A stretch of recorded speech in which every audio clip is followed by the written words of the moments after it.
You will not sit here and act as if Obina brought you into this house to rule over me. I was here first. I am the true wife. The sun rose over Obina's compound, but there was no warmth in its light.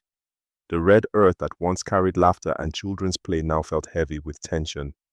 Peace had not returned since the last quarrel. Ngozi, the first wife, moved about with fire in her eyes. Her hands worked the mortar, pounding yams for the afternoon meal, but her heart pounded louder. Every glance she cast toward Ifeoma carried the weight of hatred. Ifeoma, the second wife, younger, gentle, and weary from endless conflict, tried to ignore her rival. Her two little children clung to her wrapper as she fetched water from the clay pot. But no matter how hard she tried, silence was never enough to keep the storm at bay. The neighbors knew it too. They had begun to whisper, "One day, this house will burn itself down." And so it was. That afternoon the quarrel began again. What started with words became insults, and what began with insults became shouts. The courtyard shook with the thunder of voices.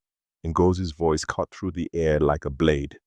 "You will not sit here and act as if Obina brought you into this house to rule over me. I was here first. I am the true wife." Ifeoma, her voice trembling, answered softly, "Ngozi, we are both wives.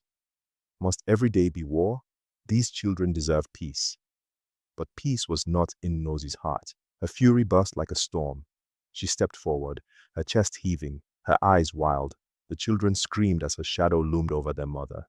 Then it happened. In her rage, Ngozi grabbed the wooden stool that lay in the courtyard. Her muscles tensed, her anger blinding her reason. She lifted it high above her head, and before anyone could stop her, she brought it crashing down. The sound was sickening, wood against flesh, bone against dust. Ifeoma collapsed, her body crumpling to the red earth, her wrapper stained.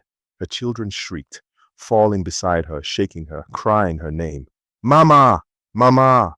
But Ifeoma did not rise again. The courtyard fell silent, except for the cries of the little ones. Neighbors who had gathered froze in shock, their hands over their mouths. Some fled in fear, others shouted for help, but it was too late. Obinna returned to find chaos, the children wailing, the neighbors gathered, and Ifeoma's body still. He dropped to his knees beside her, his hands trembling as he tried to wake her, his cries echoing through the compound.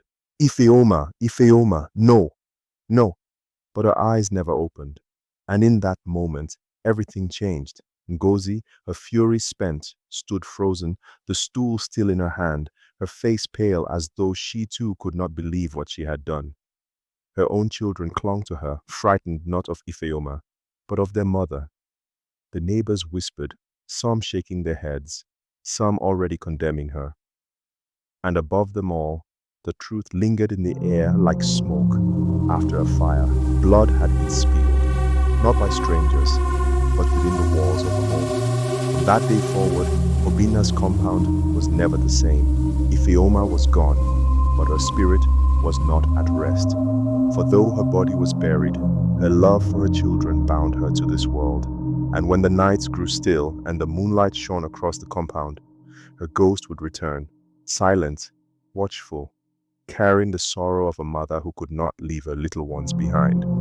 The fight between wives had ended in death, but a new story was just beginning. The story of a ghost mother and the children she could not abandon.